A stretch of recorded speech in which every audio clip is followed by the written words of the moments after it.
Hello friends, welcome to this video. आज हम लोग नया चैप्टर शुरू कर रहे हैं। क्लास 6 की जो ज्योग्राफी की किताब है उसका लास्ट चैप्टर है ये, और कंट्री इंडिया। तो India is a country of vast geographical expense. हम लोगों को सभी को मालूम है कि जो अपनी कंट्री है इंडिया, उसका जो एक्सटेंट है नॉर्थ साउथ और ईस्ट वेस्ट, ये काफ़ी ज़्यादा वास्ट है, काफ़ी ज़्यादा दूरी तक में फैला हुआ है। अब इसके नॉर्थ में आप लोगों को हिमालय देखने को मिल जाते हैं, आपको इसके वेस्ट साइड में अरेबियन सी देखने को मिल जाती है, आपको ईस्ट साइड में बे ऑफ बंगाल देखने को मिल जाता है, और जो साउथ सदर्न एरिया है उस साइड में आपको इंडियन ओशियन देखने को मिल जाती है।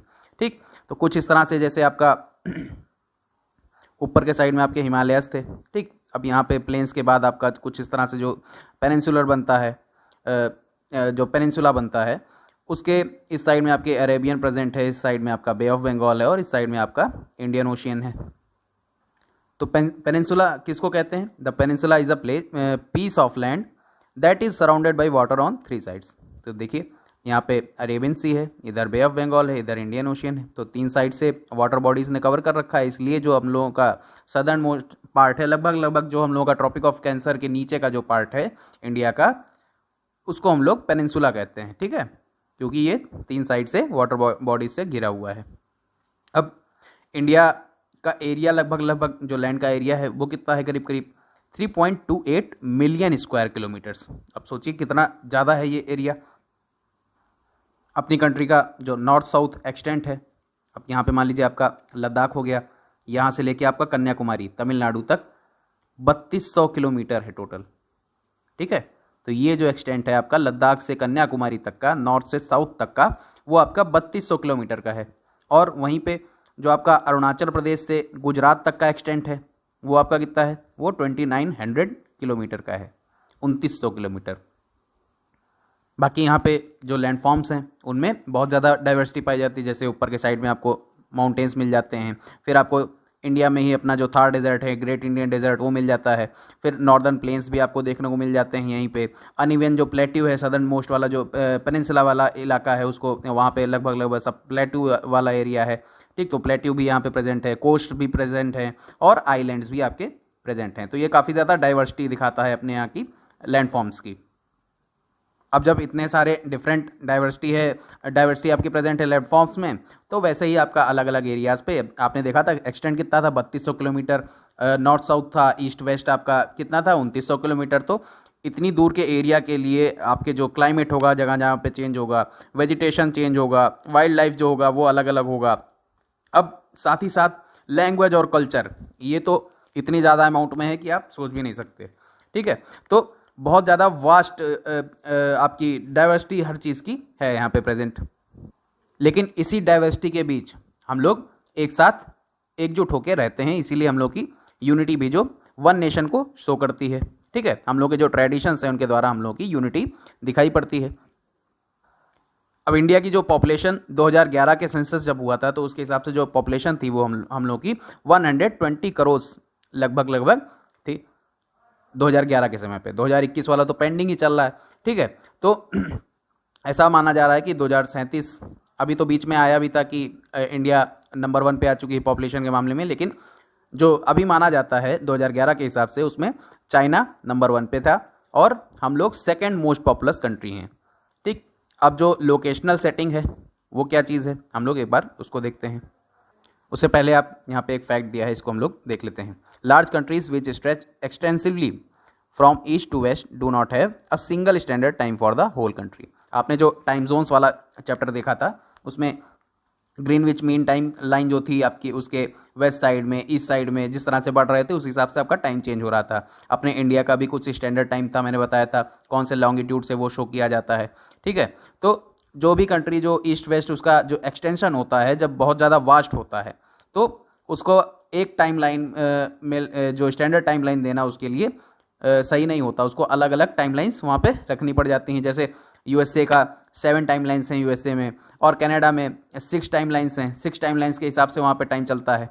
और साथ ही साथ आपको उस वाली क्लास में मैंने रशिया का बताया था कि वहाँ पे 11 टाइम जोन्स हैं, मतलब 11 लॉन्गिट्यूड से वहाँ के टाइम को शो किया जाता है, अलग अलग टाइम जो है। अब अपना इंडिया है, इसका भी जो ईस्ट टू वेस्ट एक्सटेंट है मतलब भर का दूरी है, 2900 किलोमीटर की आपने दूरी देखी थी। तो इतनी दूरी के लिए आपका जो टाइमलाइन है वो भी चेंज ही होगी, क्योंकि लॉन्गिट्यूड्स अलग अलग होंगे। लेकिन अब दोनों जगह पे अंतर ना मिले, इसलिए हम लोग एक स्टैंडर्ड अपनी टाइमलाइन मानते हैं। कौन सी थी वो? 82 degree and half east. East क्यों लिखा मैंने? आपको मैंने समझाया था, हम लोग ईस्टर्न हेमिस्फेयर में हैं। कहाँ पे हैं? Eastern hemisphere. आपकी जो ये 0 डिग्री जो लॉन्गिट्यूड थी, जो ग्रीनविच मीन टाइमलाइन वाली थी, है ना, जीएमटी जो थी आपकी, वहाँ से हम लोग किस साइड पढ़ते हैं? ईस्टवर्ड पढ़ते हैं। तो पूरी तरीके से टोटली जो अपनी कंट्री है वो ईस्टवर्ड इसके पड़ती है। प्लस 5:30 इतना टाइम हम लोग का आगे चलता है ना। तो पूरी तरीके से हम लोग ईस्टर्न हेमिस्फेयर में पढ़ते हैं यहाँ पे। और जो इक्वेटर है 0 डिग्री, इक्वेटर वाली जो लैटिट्यूड है उसके भी हम लोग ऊपर हैं, तो हम लोग कहाँ पे हैं? नॉर्दर्न हेमिस्फेयर में है पूरी तरीके से। नॉर्दर्न और ईस्टर्न हेमिस्फेयर में हम लोग प्रेजेंट हैं। अब हम लोग लोकेशनल सेटिंग्स में चल ही रहे हैं, तो एक चीज़ और देख लेते हैं कि अपना ट्रॉपिक ऑफ कैंसर की जो लाइन है वो लगभग हम लोग के इंडिया जो कंट्री है उसको हाफ वे ऐसे कुछ अलग कर देती है। यहाँ पे आपका जो पेनिनसुला है वो अलग हो जाता है नीचे का, तो हाफ पार्ट्स में डिवाइड कर देती है लगभग। अब ये जो ट्रॉपिक ऑफ कैंसर वाली लाइन है इसका क्या लैटिट्यूड था? 23.5 डिग्री। ठीक है, ये आपका लैटिट्यूड था। कौन सा? नॉर्थ। हम लोग नॉर्दर्न हेमिस्फेयर में है इसलिए नॉर्थ। अब हम लोग कोऑर्डिनेट्स भी देख लेते हैं, जो अपने नॉर्थ से साउथ के कोऑर्डिनेट्स हैं और ईस्ट से वेस्ट के कोऑर्डिनेट्स हैं, कौन कौन से हैं। ठीक है, जो आपके ये नॉर्थ में और साउथ में जो दिखाया जाएगा यहाँ पे वो आपके लैटिट्यूड से शो होंगे, और जो आपका ईस्ट और वेस्ट में दिखाया जाएगा वो आपका किससे शो होगा? लॉन्गिट्यूड से शो होगा। ठीक है, तो अपना कुछ ऐसी सेटिंग है इसमें कि यहाँ पे जो कन्याकुमारी में आपका जो यहाँ पे पॉइंट बन रहा है इसका लैटिट्यूड कितना है? 8 डिग्री 4 मिनट नॉर्थ। ठीक है, ये चीज़ हमेशा ध्यान रखिए कि नॉर्थ, आप हर चीज़ इसमें आपका जो लैटिट्यूड्स होंगे वो नॉर्थ लिखेंगे और जो लॉन्गिट्यूड्स होंगे वो ईस्ट लिखेंगे। वो मैंने आपको यहाँ पे समझा दिया है कि किस लिए। ठीक है, तो ये 8 डिग्री 4 मिनट नॉर्थ से लेके कहाँ तक जाता है? लद्दाख में आपका ऊपर जम्मू कश्मीर वाले साइड में 37 डिग्री एंड 6 मिनट नॉर्थ। तो ये आपका कुछ जो 3200 किलोमीटर का स्ट्रेच है पूरा नॉर्थ साउथ वाला, ये हो गया। ठीक है, और जो आपका वेस्टर्न मोस्ट पॉइंट और ईस्टर्न मोस्ट पॉइंट है उन दोनों के बीच की 2900 किलोमीटर की जो दूरी थी।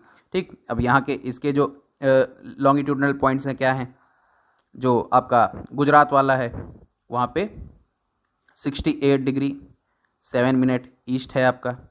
ठीक है, और जो अरुणाचल प्रदेश में प्रेजेंट है जो आपका ईस्टर्न मोस्ट पॉइंट है उसका है 97 डिग्री 25 मिनट्स ईस्ट। ठीक, तो ये आपके कुछ कोऑर्डिनेट्स थे ये अपनी कंट्री के। अब यहाँ पे देखिए, ये आपका जो एक्सटेंट है लगभग इसमें आप जब डिफरेंस निकालोगे तो करीब 29 डिग्री का डिफरेंस आपको देखने को मिलेगा। अब जब 29 डिग्री का यहाँ पे स्ट्रेच आपको देखने को मिल रहा है, डिफरेंस देखने को मिल रहा है, तो टाइम जोन्स भी अलग अलग होनी चाहिए थी। इतनी दूरी में लॉन्गिट्यूड्स कितने चेंज हो गए होंगे? क्यों? क्योंकि आपका जो अर्थ है वो 4 मिनट में कितना रोटेट कर रहा था? बताया था मैंने आपको, 4 मिनट में 1 डिग्री रोटेट कर जाता है।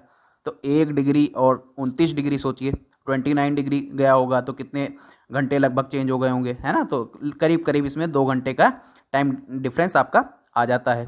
तो यहाँ पे टाइमलाइंस भी अलग होनी चाहिए थी, लेकिन उससे प्रॉब्लम हो जाती है, इसलिए हम लोग एक स्टैंडर्ड टाइमलाइन अपनी रखते हैं। अब इतना एक्सटेंट है, इसी की वजह से जो आपका सन है वो 2 घंटे पहले आपके अरुणाचल प्रदेश में राइज हो जाता है और गुजरात में करीब 2 घंटे बाद वहाँ पे दिखाई पड़ता होगा। ठीक है, तो you have already read earlier why the local time of longitude 82 degree and 30 minutes east has been taken as the Indian standard time. ये आपको मैंने बता ही रखा है। इसी को हम लोग के यहाँ का स्टैंडर्ड मेरिडियन ऑफ इंडिया माना जाता है, इसी लॉन्गिट्यूड को। अब हम लोग इंडिया के जो नेबर्स हैं, नेबरिंग कंट्रीज़ हैं, उनको एक बार देख लेते हैं। तो डायरेक्ट जो लैंड बाउंड्री से हम लोग की इंडिया के जो अटैच्ड हैं, ऐसी 7 कंट्रीज़ आपकी, ऐसी 7 नेबरिंग कंट्रीज़ आपकी प्रेजेंट हैं। यहाँ पे पाकिस्तान है, ठीक है, अफ़गानिस्तान है, यहाँ पे देखिए हल्का सा टच हो रहा है। हालांकि ये जो आपका पार्ट है यहाँ का और यहाँ का पार्ट, ये अभी इंडिया के ऑक्यूपेशन में नहीं है। ठीक है, ये वाला पाकिस्तान ऑक्युपाइड कश्मीर में आता है और ये अक्साई चिन वाला इलाका है, ये आपके चाइना के कंट्रोल में आ रहा है इस समय। ठीक है, तो अब पाकिस्तान से जो अपनी बॉर्डर लाइन बनती है उसको हम लोग क्या कहते हैं, वो रेड क्लिफ लाइन है आपकी। ठीक है, और जो पाकिस्तान और अफगानिस्तान की जो बॉर्डर लाइन है, मतलब यहाँ की जो बॉर्डर लाइन है वो भी, और साथ में ये जो बाकी की बॉर्डर लाइन है इसकी आपस में, ये डूरंड लाइन कही जाती है। ठीक, और अब यहाँ पे देखिए आपका चाइना प्रेजेंट है, चाइना से भी हम लोग की कोई बाउंड्री बन रही होगी, उसको हम लोग क्या कहते हैं, उसको हम लोग मैकमोहन लाइन कहते हैं। और यहाँ पे नेपाल है।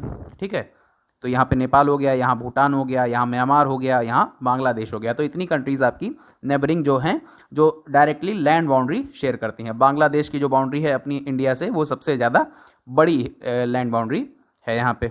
और साथ ही साथ अब ये तो लैंड जो बॉर्डर शेयर कर रही नेबरिंग कंट्रीज़ वो हो गई, और यहाँ पे श्रीलंका और मालदीव्स भी हम लोग की नेबरिंग कंट्रीज़ हैं। ये डायरेक्टली लैंड बॉर्डर शेयर नहीं करती, लेकिन वाटर बॉडीज से अलग की जाती हैं। अब यहाँ जैसे श्रीलंका है, वो किस चीज़ से अलग हो रहा था, आपको बताया था मैंने, पाक स्टेट यहाँ पे थी। ठीक है, यहाँ पे आपका पाक स्टेट प्रेजेंट थी। स्टेट का मतलब क्या होता है, जो दो वाटर बॉडीज़ को, जो ओशियंस या सी जैसी वाटर बॉडीज़ को जोड़ता हो और लैंड मासेस को अलग करता हो। ठीक है, तो उसको हम लोग स्टेट कह रहे थे। तो यहाँ पे पाक स्टेट आपका प्रेजेंट है। आगे चलते हैं। अब इसमें पूछा गया है कि how many of this countries, जो आपकी लैंड बाउंड्री शेयर कर रही थी इंडिया से, जो नेबरिंग कंट्रीज़, उनमें से कितनी कंट्रीज़ के पास डायरेक्टली ओशियन या सी का एक्सेस नहीं है। तो आप लोग मैप देखिए और बताइए। ये देखिए, नेपाल के पास डायरेक्ट एक्सेस नहीं है, अफगानिस्तान के पास नहीं है, भूटान के पास नहीं है। ठीक है, बाकी चाइना के पास है उसके ईस्टर्न साइड पे। ठीक, अब आगे चलते हैं। पॉलिटिकल एंड एडमिनिस्ट्रेटिव डिवीजन्स हम लोग देखते हैं। इंडिया एक वास्ट कंट्री है, इतनी देर में हम लोगों ने ये चीज़ तो अच्छे से समझ ली। तो इसके एडमिनिस्ट्रेशन के लिए, अब इतनी वास्ट कंट्री को एडमिनिस्ट्रेट करने के लिए भी कुछ इसको छोटे छोटे पार्ट्स में आपको हल्का फुल्का डिवाइड करना पड़ेगा, तभी तो आप इसको एडमिनिस्ट्रेशन इसका अच्छे से कर पाओगे, इसको अच्छे से चला पाओगे। तो इसीलिए जो एडमिनिस्ट्रेटिव पर्पसेज हैं उनके लिए हम लोगों की कंट्री जो है वो 28 स्टेट्स और 8 यूनियन टेरिटरीज़ में बटी हुई है। दिल्ली हम लोगों की नेशनल कैपिटल है, और साथ ही साथ जो स्टेट्स हम लोग के मैक्सिमम जो बनाए गए हैं वो किसके बेसिस पे हैं, अपनी लैंग्वेजेस के, क्योंकि अलग अलग जगहों पे जा रहे हो आप, अलग अलग लैंग्वेजेस वहाँ पे बोली जा रही, तो उसी बेसिस पे आपके स्टेट्स वगैरह भी बनाए गए हैं। आपके जो 28 स्टेट्स हैं वो आप यहाँ पे देख सकते हैं, और यूनियन टेरिटरीज़ जो हैं वो भी आप देख सकते हो। यहाँ पे देखिए यूनियन टेरिटरीज़ मैं दिखाता हूँ एक बार। ये देखिए यहाँ पे पुडुचेरी प्रेजेंट है। ठीक है, फिर आपका यहाँ पे दमन दीव और दादर नागर हवेली, ये दोनों अब एक में हो गए हैं। ठीक, और ये आपका जम्मू कश्मीर है, लद्दाख है, ये यहाँ पे 2 हो गए। ठीक, चंडीगढ़ हो गया, दिल्ली हो ही गया। ठीक, तो कितने हो गए, 1 2 3 4 5 6। साथ ही साथ आपका अंडमान एंड निकोबार और लक्षद्वीप, यहाँ पे आपके 8 यूनियन टेरिटरीज कंप्लीट हो गए। हम लोग फिजिकल इंडिया जो है उसके ऊपर चलते हैं, जो इंडिया के फिजिकल डिवीजन्स हैं। तो डायरेक्टली हम लोग मैप में देखते हैं। एक्सटेंट आपने देख ही लिया, लॉन्गिट्यूडनल, लेटिट्यूडनल, ये सब चीज़ आपने कवर कर ली। अब यहाँ देखिए नॉर्दर्न मोस्ट साइड में आपको हिमालय दिखाई पड़ते हैं, यहाँ पे हिमालय प्रेजेंट हैं। अब हिमालय भी जो हैं वो 3 लेयर्स में बटे हुए हैं। एक उसकी सबसे अपर लेयर है जो सबसे नॉर्दर्न मोस्ट लेयर है, फिर एक उसकी मिडिल लेयर है, और उसके बाद एक सदर्न मोस्ट लेयर उसकी प्रेजेंट है। ठीक, तो जो नॉर्दर्न मोस्ट लेयर है उसको हम लोग क्या कहते हैं, ग्रेट हिमालय। इसी को हम लोग ग्रेट हिमालय कहते हैं, या इसी को हम लोग हिमाद्री भी कह देते हैं। अब इसी के अंदर आपकी जो बड़े बड़े माउंटेन पिक्स हैं, जो सबसे बड़े माउंटेन पिक्स हैं, जैसे माउंट एवरेस्ट वगैरह हो गया, ये सब आपके इसी में प्रेजेंट हैं, जिसकी ऊंचाई आपने कितनी देखी थी, 8,848 मीटर्स की। तो इस तरह के कुछ बड़े जो माउंटेन पिक्स हैं, ये आपके यहाँ पे ग्रेट हिमालयाज़ में प्रेजेंट हैं, हिमाद्री में प्रेजेंट हैं। ठीक, अब उसके बाद वाला जो हम लोग का नेक्स्ट वाला है, जो नेक्स्ट पैरेलली जो गया हुआ है, जो रेंज हिमालय की मिडिल वाली, उसको हम लोग मिडिल हिमालयाज़ कहते हैं, या उसको हम लोग हिमाचल भी बोल देते हैं। अब इस वाली जो मिडिल रेंज है, इसमें आपके जो मैक्सिमम आपके हिल स्टेशंस वगैरह हैं जो फेमस वो बहुत सारे प्रेजेंट हैं, जैसे शिमला हो गया, डलहौजी हो गया, मैक्लोडगंज हो गया, कुल्लू, मनाली, कुफरी, बहुत सारे आपके यहाँ पे हिल स्टेशंस प्रेजेंट हैं। उसके बाद जो सबसे सदर्न मोस्ट जो पैरेलल लेयर है इसकी, उसको हम लोग क्या कहते हैं, जो रेंज है इसकी, उसको हम लोग शिवालिक भी बोल देते हैं। ठीक है, तो जो सबसे सदर्न मोस्ट वाली लेयर है इसको हम लोग शिवालिक कह देते हैं। अब यहाँ पे आपके हिमालयाज़ हो गए, एक आपने ये लैंडफॉर्म देख लिया इसका। अब यहाँ से निकल रही ये नदियों को आप देखिए, यहाँ से आपको ये यमुना रिवर दिखाई पड़ रही होगी, गंगा रिवर मेन रिवर जो है ये आपको दिखाई पड़ रही होगी, पूरा इसका एक्सटेंट दिख रहा होगा कितनी दूर तक जा रही है, इसका बेसिन है पूरा यहाँ पे। ठीक, यहाँ पे आपको ब्रह्मपुत्र दिख रही है और यहाँ पे आपको इंडस रिवर दिखाई पड़ रही है। अब साथ ही साथ इसकी जो मेन रिवर्स आपको मैंने दिखा दी। ठीक, अब ये हिमालय से आपके निकलती हुई दिखाई पड़ रही हैं। तो हिमालय से जब ये निकलेंगी तो उसमें इरोजन वगैरह करेंगी और उसको छोटे छोटे पार्टिकल्स में काट काट के सिल्ट वे जैसे रिवर्स में लेके आएंगी। जब ये हिमालय से निकलेंगी तो इनको ग्रेडियंट मिलेगा, तो इस स्पीड में आएंगी, फोर्स में आएंगी, काफ़ी तेज़ी से आएंगी, इसीलिए इतना ज़्यादा इरोजन करके लेके आएंगी। ठीक, अब जब यहाँ पे पहुँच जाएंगी तो ये लगभग प्लेन इलाका है, लेवल्ड इलाका है, तो इसलिए यहाँ पे इसकी स्पीड थोड़ा सा कम हो जाएगी और यहाँ पे ये लोग डिपॉजिट कर देंगी इस चीज़ को, ये जो फाइन जो सॉइल लेके आई, जो सिल्ट लेके आई, ये सब यहाँ पे डिपॉजिट कर देंगी। इसी को हम लोग क्या कहते हैं, एलुवियल डिपॉजिट्स।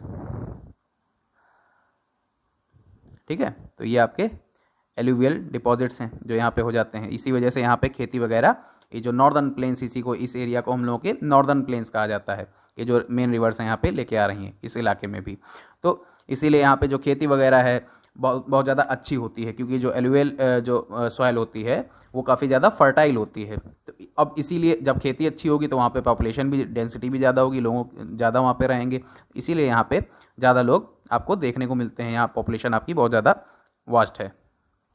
अब इन जो मेन रिवर्स हैं गंगा, इंडस और ब्रह्मपुत्र, इनकी कुछ ट्रिब्यूटरीज भी होंगी। ट्रिब्यूटरीज का मतलब क्या होता है, जो अपना पानी ले जाके, मतलब ट्रिब्यूटरी भी एक रिवर होती है जो अपना पानी, पूरा पानी उनका जो होता है वो ले जाके किसी एक मुख्य धारा में, मेन रिवर में ले जाके ड्रेन कर देती हूँ। ठीक है, तो जैसे यमुना है, यहाँ से कहीं से निकली और अपना पानी पूरा लेके गई और गंगा में इसने डाल दिया। अब यहाँ पे आपको झेलम, चेनाब, रावी, सतलज ये सब दिख रही हैं, ये सब ले जाके इंडस में अपना पानी पूरा गिरा दे रही हैं। अब यहाँ देखिए चंबल, ये आपकी यमुना की ट्रिब्यूटरी है, तो एक ट्रिब्यूटरी ये चंबल हो गई यमुना की, और यमुना खुद एक ट्रिब्यूटरी है किसकी, गंगा की। तो कुछ इस तरह से आपको ये ट्रिब्यूटरीज यहाँ देखने को मिल जाएंगी।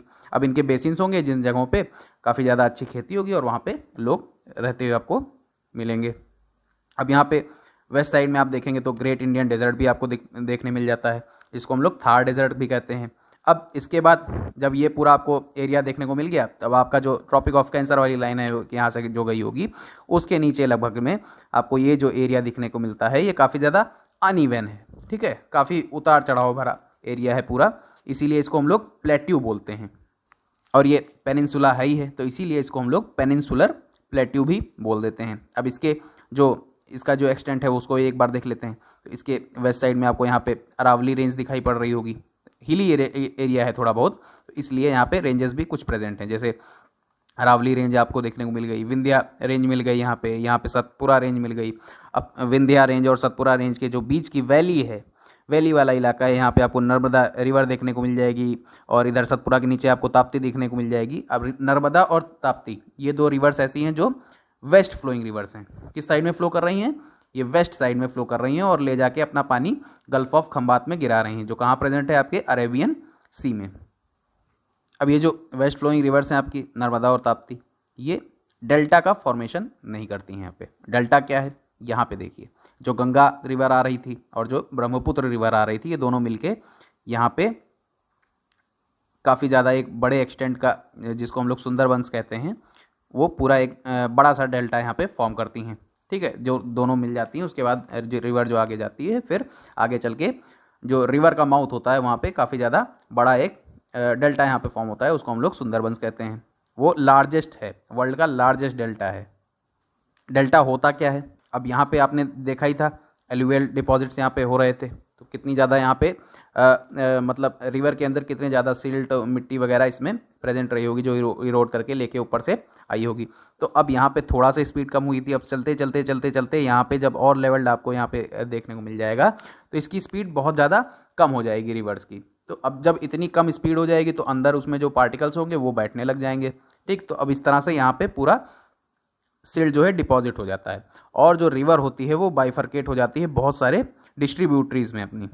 ठीक है, तो बहुत सारी रिवर्स की जो पार्ट्स हैं उसके हो जाते हैं, और पतली पतली रिवर्स की नाली टाइप की बहने लग जाती हैं यहाँ पे। ठीक, तो वही जाके आपकी जो बे ऑफ बंगाल में इसमें जाके ये गिर जाता है। तो ये ऐसी रिवर्स कहीं सी वगैरह में ले जाके इस तरह से आपका पानी डाल देती हैं, और यहाँ पे सिल्ट डिपॉजिट की वजह से काफ़ी ज़्यादा पतली नालियों में कन्वर्ट हो जाती हैं बहुत सारी, कुछ इस तरह से ट्रायंगुलर शेप बना लेती हैं, अलग अलग आपको यहाँ पे दिखाई पड़ेंगी। इसी को हम लोग डेल्टा बोल देते हैं। अब इसका फॉर्मेशन जहाँ नहीं हो रहा होगा, डायरेक्टली जो पानी आपका सीज वगैरह में मिल जा रहा होगा, वहाँ पे एस्चुरी होता है। ठीक है, उसको हम लोग एस्चुरी बोलते हैं। इसके बारे में आपको हायर क्लासेस में और अच्छे से समझाऊंगा मैं। अब आगे चलते हैं। तो ये वाला इलाका जो है आपका, इसको हम लोग डेक्कन प्लेट्यू बोलते हैं। हिल्स वगैरह प्रेजेंट हैं, काफ़ी ज़्यादा अनइवन इलाका है, इसीलिए ये प्लेट्यू है। ठीक है, तो अब यहाँ पे आपको देखने को मिल रहा होगा इस साइड में आपकी जो वेस्टर्न घाट्स आपको देखने को मिल रही होंगे, इस साइड में आपकी ईस्टर्न घाट्स प्रेजेंट हैं। अब ये जो वेस्टर्न घाट्स हैं इसको देखिए आप, ये देखिए इस वाले मार्किंग से देखिए स्केल में, इससे माउंटेन या हिल रेंजेस शो हो रही हैं। तो ये जो हिल रेंज है जो आपकी वेस्टर्न घाट्स वाली, ये काफ़ी ज़्यादा आपको कॉन्टीन्यूअस दिखाई पड़ रही होगी, पूरा कॉन्टीन्यूटी के साथ बनी हुई है। ठीक है, इसमें कहीं भी आपको गैप नहीं दिखाई पड़ रहा है। लेकिन वहीं पे जो ईस्टर्न घाट्स हैं उसको देखिए, काफ़ी ज़्यादा डिसकॉन्टीन्यूअस आपको दिखाई पड़ रही होगी। ऐसा क्यों है? क्योंकि जो रिवर्स हैं जो फ्लो कर रही हैं वो इस साइड में आपकी ज़्यादा आपको नहीं, एक भी आपको यहाँ तो एक भी नहीं शो की गई है। ठीक है, हैं भी, लेकिन इस तरह से यहाँ पे ज़्यादा रिवर्स प्रेजेंट नहीं हैं। तो जो मैक्सिमम रिवर्स हैं आपकी इस साइड से वेस्टर्न घाट से निकल के लगभग जा रही हैं, और ईस्टर्न घाट्स में अपने जो कोस्टल इलाका है वहाँ पे जाके अपना डेल्टा वगैरह बना रही हैं, और डायरेक्टली फिर बे ऑफ बंगाल में गिर जा रही हैं। तो यहाँ देखिए महानदी रिवर प्रेजेंट है, गोदावरी प्रेजेंट है, कृष्णा यहाँ पे प्रेजेंट है, यहाँ पे आपकी कावेरी प्रेजेंट है। तो इतनी सारी रिवर्स हैं, ये सब जाके अपना डेल्टा वगैरह बनाती हैं। अब डेल्टा बनाएंगी तो बीच में जो हिल्स वगैरह होंगी उसको काटते हुए चलेंगी ना, ये रिवर्स अगर यहाँ से निकल रही हैं तो काटते हुए चलेंगी, इसलिए आपकी ये जो डिसकॉन्टिन्यूटी यहाँ पे दिखाई पड़ रही है ईस्टर्न घाट्स में, इसी वजह से आपकी रिवर्स जो इतनी ज़्यादा है इस वजह से हो रही है। अब जब यहाँ पे सेल डिपॉजिट होगा, यहाँ पे डेल्टा फॉर्मेशन होगा, सेल डिपॉजिट होगा, तो ये एरिया जो आपका यहाँ पे जो ईस्टर्न घाट्स के बगल का एरिया है, जो कोस्टल इलाका है, जो पानी से मिलता हुआ इलाका है यहाँ का, वो थोड़ा सा ब्रॉड होगा। ठीक है, वो नैरो नहीं होगा, वो ब्रॉड होगा, क्योंकि यहाँ पे काफ़ी ज़्यादा सिल्ट वगैरह डिपॉजिट हो रहा है, तो ये बढ़ता जा रहा है। ठीक है, ये आगे की तरफ ऐसे कुछ गेन करता जा रहा होगा, क्योंकि यहाँ पे लगातार यहाँ से लाई हुई मिट्टी जमा होती जा रही है। वहीं पे दूसरी तरफ जो आपका वेस्टर्न घाट्स हैं उसके बगल का इलाका, आप जब जो कोस्टल एरिया उसका देखेंगे, जो वेस्टर्न कोस्टल इलाका है वो काफ़ी ज़्यादा नैरो आपको दिखाई पड़ेगा, क्योंकि यहाँ पे ये फिनोमिना आपका वर्क नहीं कर रहा है। तो हम लोग आगे चलते हैं। हम लोग के यहाँ बहुत सारी लड़कियों के नाम यहाँ पे देखिए कुछ दिया हुआ है, बहुत सारी लड़कियों के नाम रिवर्स के नाम पे रखे जाते हैं, जैसे यमुना, मंदाकिनी, कावेरी। तो इस तरह के काफ़ी सारे नाम हम लोग के कंट्री में रखे जाते हैं जो रिवर्स वगैरह के ऊपर रखे जाते हैं। जो आपका पेनिनसुलर प्लेट्यू था वो काफ़ी ज़्यादा रिच होता है किस चीज़ में? मिनरल्स होते हैं, जैसे कोल वगैरह और आयरन और इन सब में काफ़ी ज़्यादा वो रिच है। जो पेनिनसुलर प्लेट्यू आपका जो आपने ट्रायंगुलर शेप देखा था वो इन मिनरल्स में ज़्यादा रिच है।